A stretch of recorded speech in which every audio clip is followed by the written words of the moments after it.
243 шага, 243. Их нужно сделать, чтобы обойти одни только коридоры самой большой коммунальной квартиры в исторической части Петербурга. Общая площадь 1067 квадратных метров. Общее число помещений квартиры, жилых и подсобных, 64. Жилых комнат 34. Это бывшее общежитие главпочтамта, теперь коммуналка. Жители квартиры рассказывают нам, что официально здесь зарегистрировано примерно 75 человек, но количество реальных жильцов, постоянных, временных, никакому учету не поддается. Классика модерна. Знаменитый доходный дом инженера Александра Перцева. Лиговский, 44. Рядом Московский вокзал.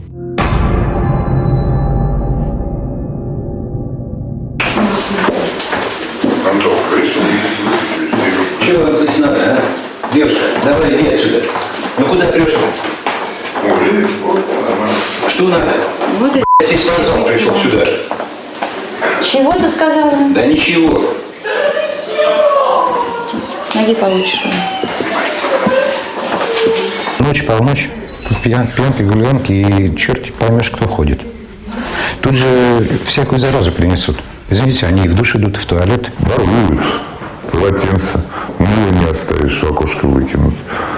Там, ну, не знаю, общая масса людей недовоспитана. Все на замочках, как в плохой коммунальной квартире. Тем более столько народу, за всеми не уследишь.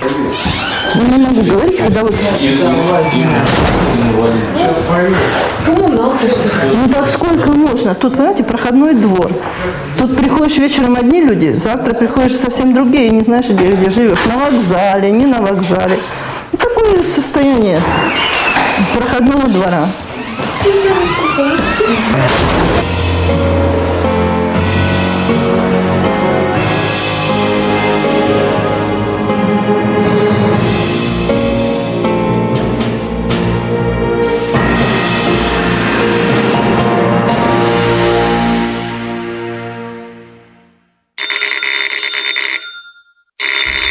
Коммуналка, в которой я прожил четверть века, на Васильевском, в сравнении с хоромами на Лиговке просто крохотная. 12 комнат. Сейчас здесь живут 13 человек, а после войны жильцов было 42. Но вот что любопытно. По нормативам того времени только одна семья считалась нуждающейся в улучшении жилищных условий. 5 человек, которые жили на 11 квадратных метрах. В начале правления Хрущева в Ленинграде появилась первая очередь на получение отдельных квартир. Но попасть в нее могли только те семьи, в которых на одного человека было меньше 3 квадратных метров жилой площади. Еще раз, вот только представьте, на человека 3 квадратных метра. И таких семей в Ленинграде было десятки тысяч. Ну а если семья из 3 человек занимала метров так 20, ни о какой постановке на очередь, это понятно. Даже речи быть не могло.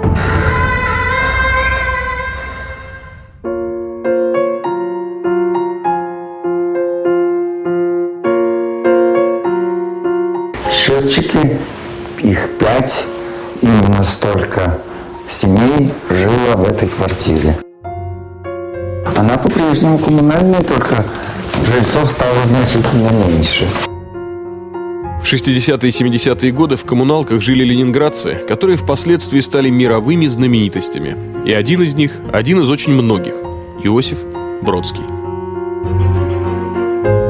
Когда вот одного соседа спрашивали, уже когда Иосиф получил Нобелевскую премию, одни журналисты спросили: да вы понимали, кто ваш вопрос?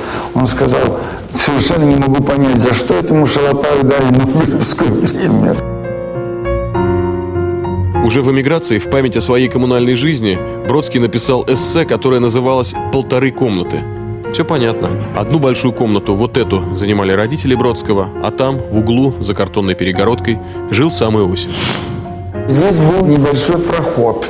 Когда отношения были с родителями более-менее нормальный, проход был. Но иногда я приходил и видел, что здесь все заставлено и заделано. Отношения были напряженные, и, так сказать, контакты могли быть только через коридор.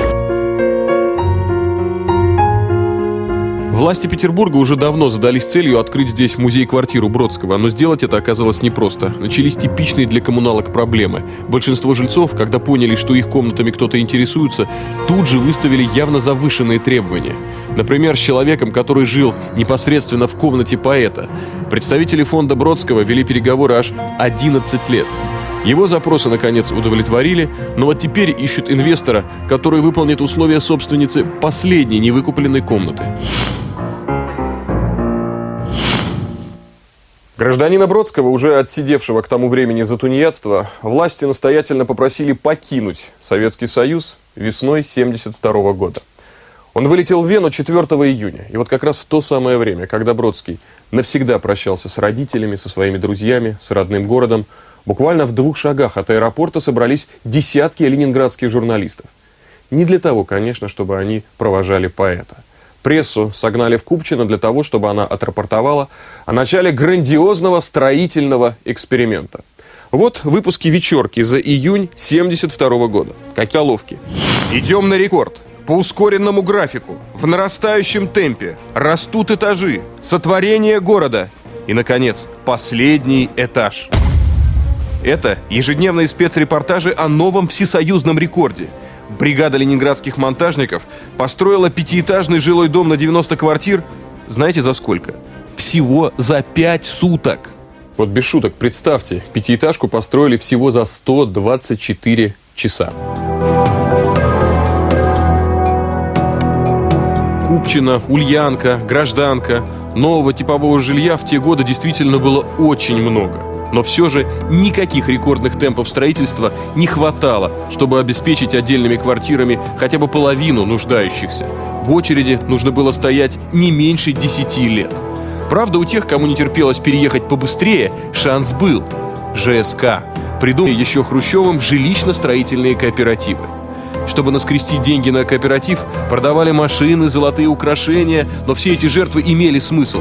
ЖСК были спасением, реальной возможностью поскорее вырваться из болота коммунального быта, из трясины, в которой погрязли и коренные жители, и в которую быстро засасывало молодых энергичных приезжих.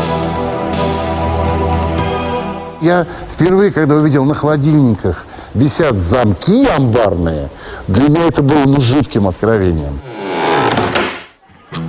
Все прелести и радости коммунального быта начинающий актер Сергей Селин постигал на Васильевском острове. Он только что переехал из Воронежа и в густонаселенной квартире оказался не просто самым молодым, но и единственным жильцом, не имеющим коммунального опыта. Если мой окурок оставался в пепельнице, то я слышал замечание, что, дескать, вот тут бросают окурки где угодно, а рядом могла стоять гора пепла и сигарет.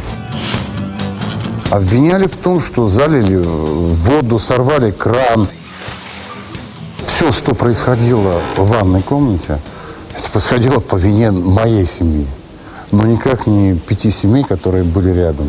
Выжить в условиях коммунальной действительности Сергею Селину помогла его жена. У нее с адаптацией проблем не было, потому что она была коренная ленинградка. Это она меня предупреждала о наличии кнопок в супе или в борще, когда мы садились за столом. Стоп, тихо, тихо, тихо. Вылавливала кнопки. Это было желание, видимо, соседей как-то вывести, как тараканов, изничтожить их. Понимаешь? Это, опять же, это завоевание, постоянное завоевание пространства. Это бесконечная война, которая не имеет своего окончания. Отмучившись в большой квартире несколько лет, Сергей с женой и ребенком переехал в маленькую, двухкомнатную коммуналку. Думал, это спасение, но жить стало еще хуже. Единственный сосед не давал семье Селиных прохода, задевал по любому поводу, оскорблял, унижал, а потом начал угрожать уже физической расправой. Он замахивался, то есть вот такие, знаешь, движения. Ну ща! Вот так вот, да. На женщину? И на нее, и на меня. Вот. И я не понимал, как мне это устраивать. У меня был маленький ребенок, я тоже очень боялся. И я был вынужден звонить через каждые полчаса, где бы я ни был. Тогда не было мобильных телефонов, я каждый раз искал автомат. Я заходил в учреждения, к друзьям. Где была возможность, я искал телефон, звонил домой, спрашивал, как там ведет себя сосед. Сергей терпел действительно долго, 2,5 года. Искал компромиссы, но любые попытки договориться заканчивались нецензурной бранью со стороны соседа. Он начал реально угрожать моей семье. То есть моя семья сидела и тряслась. Вот. Когда я зашел в очередной раз и потребовал у него объяснений, вот, а он так сказал: а пошел ты. Это была даже не драка, это была битва. Потому что он достал нож и бил меня ножом. Потом я его завалил, в общем-то, и происходило смертоубийство. Потому что я очень хорошо помню, как я закричал своей жене: Лариса, сковородку. И зачем-то Лариса принесла мне чугунную сковородку, огромную вот такую сковородку, вот с такой ручкой, понимаешь? И я взял эту сковородку и сделал замах, я замахнулся. А он лежал.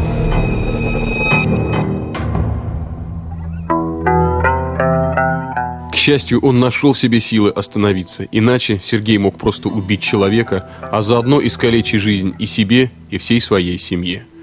Обоих участников драки через несколько минут забрала милиция. Право своей семьи на человеческую жизнь Селину пришлось отстаивать кулаками. Я его тогда готов был убить. Я шел как бы на это. Вот я шел на это. Я не понимаю, почему. Я совершенно мирный, добрый парень, там, и тогда, и сегодня. Я шел на то, чтобы как-то покончить с этим. Ибо выхода не было никакого. То есть, когда говорят, выход есть, он не здесь, но он есть. Так вот, для меня тогда выхода не было. История Сергея Селина – наглядный пример, до какого психологического тупика нормального человека может довести безысходность коммунального быта. И подобных историй, увы, великое множество.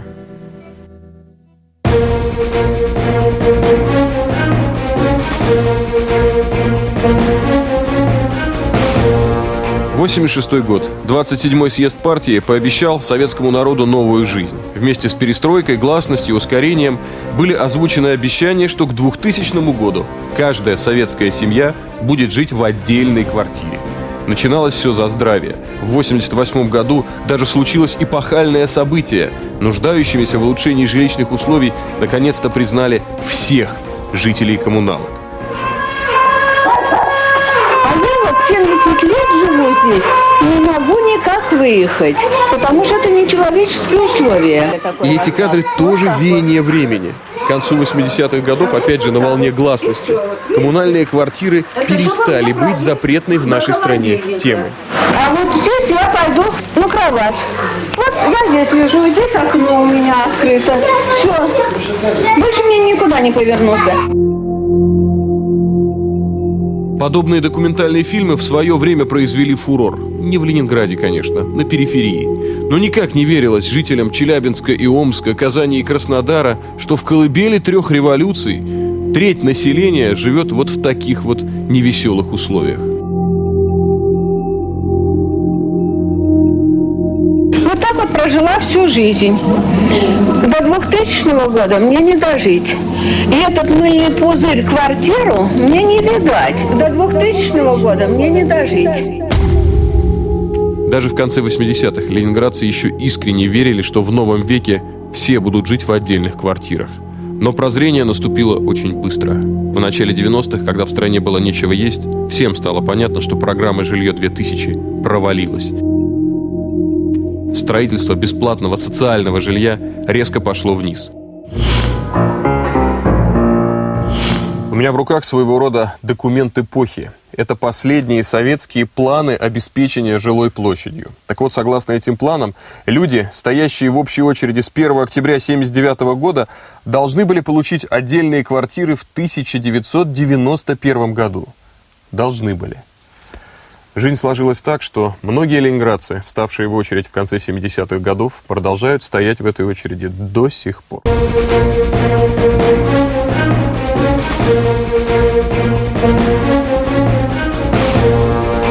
90-е годы. Веяние нового времени. Расселение. Оказалось, что многие жители коммуналок просто-таки сидят на золотой жиле. Еще вчера считавшиеся самыми ущербными, выходящие на шумные улицы комнаты на первых этажах выкупали бизнесмены под магазины, офисы. Другое направление расселения – коммуналки выкупали люди, мечтавшие жить в просторных квартирах в центре. Что показательно, среди последних было множество далеко не самых богатых людей. Чтобы воплотить в жизнь мечту, многие брали кредиты, продавали машины, влезали в долги. Например, актрисе Анастасии Мельниковой, чтобы расселить и отремонтировать коммуналку в центре, потребовалось целых 13 лет. Здесь Машенькина спальня, а там из библиотеки вход в мою спальню. Здесь столовые, и то, что вот мне очень хотелось, я очень не люблю есть на кухне. И у меня на кухне нет стола. Я люблю, когда едят в столовой. И мне главное было сделать так, чтобы было ощущение, что кухни вообще в квартире нет. Сегодня, глядя на роскошные, почти дворцовые интерьеры квартиры Анастасии Мельниковой, сложно представить, что совсем недавно здесь была огромная коммуналка. Например, на месте этой библиотеки раньше было 6 комнат. Здесь был вход вот в такую глухую комнатку, но при этом из этой глухой комнаты было окно в эту комнату. Поэтому как там жили люди, живя здесь, у них было окно в комнату соседей, но без воздуха.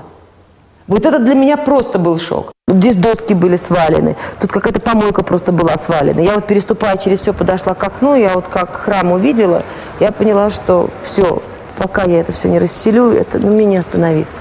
Я просто очень хочу здесь жить. Чтобы расселить такую квартиру, понятно, нужны огромные деньги, которых у Анастасии не было. Но была цель, мечта, и Мельникова пошла на риск. Для начала пришлось влезть в долги. Всю квартиру сразу купить в тот момент я не могла, и я стала выкупать по комнатам. Было 5 квартиросъемщиков. Все они выставили условия: только отдельные квартиры, только в центре города, только 2-3-комнатные. Большинство соседей были рады расселению, но аппетит, как известно, приходит во время еды. Когда выкупить оставалось всего одну комнату, ее хозяйка решила выжить из ситуации по максимуму. Когда Мельникова нашла для нее требуемую квартиру, 3-комнатную около Исаакиевского собора, и оставалось только поставить последнюю подпись, соседка решила, что этого уже недостаточно. И вдруг мне говорят, что мы туда не переедем, пока я там не сделаю ремонт, не поставлю итальянскую сантехнику, не отремонтирую лестницу и не оставлю внизу дверь с кодовым замком. И на это я сказала: прекрасно, мы будем жить вместе. Так, совершенно неожиданно, Анастасия стала жительницей коммунальной квартиры впервые в жизни. И ситуация, казалось, просто зашла в тупик. Тогда она взяла и сдала квартиру. 2 или 3 человека были таких из южных республик, мальчика очень приятных, но я говорю: милочка, вот вы такая очаровательная, с вами хоть всю оставшуюся жизнь буду жить, а вот сдавать не имеете права.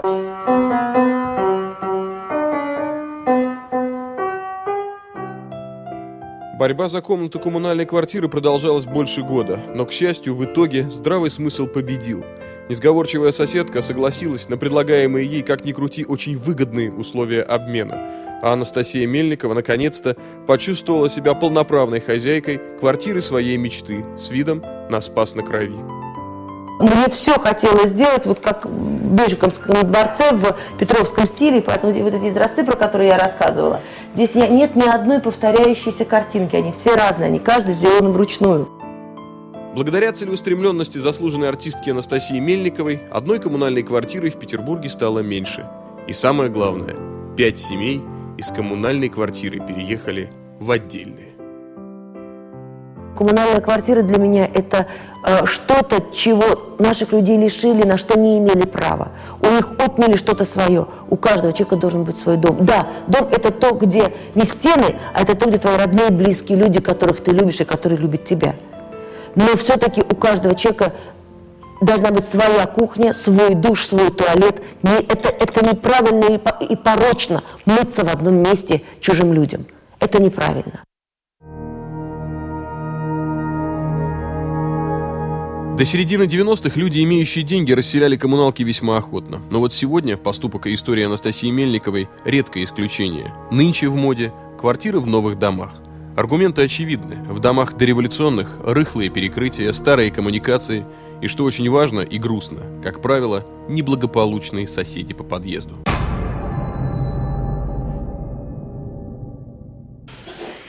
Живое, вот так. Бежал бы еще. Как зажигаешь? Самая большая питерская коммуналка, занимающая больше 1000 квадратных метров, наглядная иллюстрация всех вместе взятых коммунальных проблем. Здесь во всем ощущается бытовая неустроенность, и это понятно, ведь общее, оно ведь вроде как и ничье. Здесь просто боишься в туалет выйти и комнату оставить открытой. Здесь, как и в большинстве многонаселенных коммуналок, постоянно снимают комнаты какие-то случайные люди, и хорошо еще не гастарбайтеры, такое тоже ведь сплошь и рядом. Это люди пришлые, это которые снимают квартиру, тут их 8-10 человек в одной комнате. Здесь днем и ночью проходной двор, постоянно появляются люди в нетрезвом виде, да и свои местные, прописанные, тоже дают жару. Каждый день смотреть вот это приятно. Это, в общем-то, когда-то доводит. Вот. Сегодня вот жена звонила утром, обматюкали ее. Это приятно. Вот ковыляет на костылях молодой человек. Ковыляет он по этим коридорам каждый день, хотя жители квартиры утверждают, что он тут даже не прописан. Просто как к себе домой. Ходит в гости. К товарищам. Ну, что? Надо. Проходи. А соседям, Давай, вот она, специфика иди. коммунальной Что ты руки жизни. тянешь? День и Руки, ночь приходится терпеть его. Ну, Далеко всё. не самое мирное Спасибо, что поведение. Можете по башке в***ать. Да? Разочек. Попробуй. Ну что ты делаешь? Как и в большинстве многонаселенных коммуналок, здесь, в самой большой, на Риговке 44, живут в основном люди малообеспеченные, для которых ипотека – вещь абсолютно недостижимая. И в вопросе получения отдельной квартиры они надеются исключительно на помощь государства. В 2007 году администрация Петербурга помпезно представила программу расселения коммунальных квартир. Приняли закон, обещали выделить колоссальные деньги. К концу 2012 года аж 35 миллиардов. Но слова разошлись с делом. Вместо 35 дали только 5. В 7 раз меньше, чем обещали. ВОЗ и ныне там. 2013 год. Продолжают жить более 600 тысяч человек. Для расселения питерских коммуналок нужны гигантские инвестиции. Сотни и сотни миллиардов рублей. Но при этом дело далеко не только в деньгах. Вот удивительный феномен. Люди мечтают жить в отдельных квартирах, но при этом очень многие просто не готовы расстаться со своими коммунальными комнатами. В первую очередь это касается тех, кто родился и вырос в старых питерских квартирах, кто пропитался их духом. Люди, для которых эти комнаты – часть юности, оторвать которую, зачеркнуть просто так невозможно. Взять хотя бы героев нашего сериала. Наотрез отказывается уезжать из аварийного дома пенсионер Александр Забойко. Никуда не хочет уезжать Ирина Неровная, которая в течение многих лет судится со своим соседом по коммуналке. Да что там говорить, даже среди жильцов самой большой и далеко не благополучной коммунальной квартиры есть люди, коренные ленинградцы, которые не хотят ничего менять. Мне лично здесь очень хорошо. Когда я открываю окно и вижу Владимирский собор, мне это по душе. Как коренному ленинградцу. Может быть, одному здесь на этаже. Но это... Я не хочу уезжать отсюда. Я переживу это хамство, там, воруют у меня море. Это не страшно. Это такие мелочи, в общем-то. Нашу коммуналку в начале 90-х очень хотели выкупить богатые люди. Приходили, восхищались масштабами, шикарным видом из окон. Люди готовы были платить, но наши родители, прожившие здесь по полвека, наотрез отказались даже обсуждать варианты расселения. И это никакой не каприз. Приемная мать моего отца жила с нами до глубокой старости, до 103 лет. А потом, когда переехала в отдельную квартиру, умерла через 2 недели.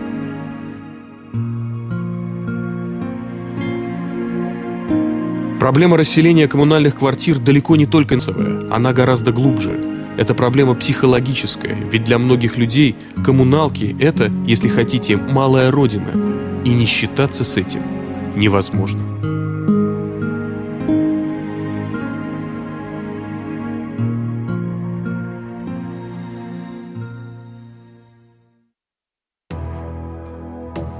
Сегодня Санкт-Петербург вынужден расплачиваться за свою историю.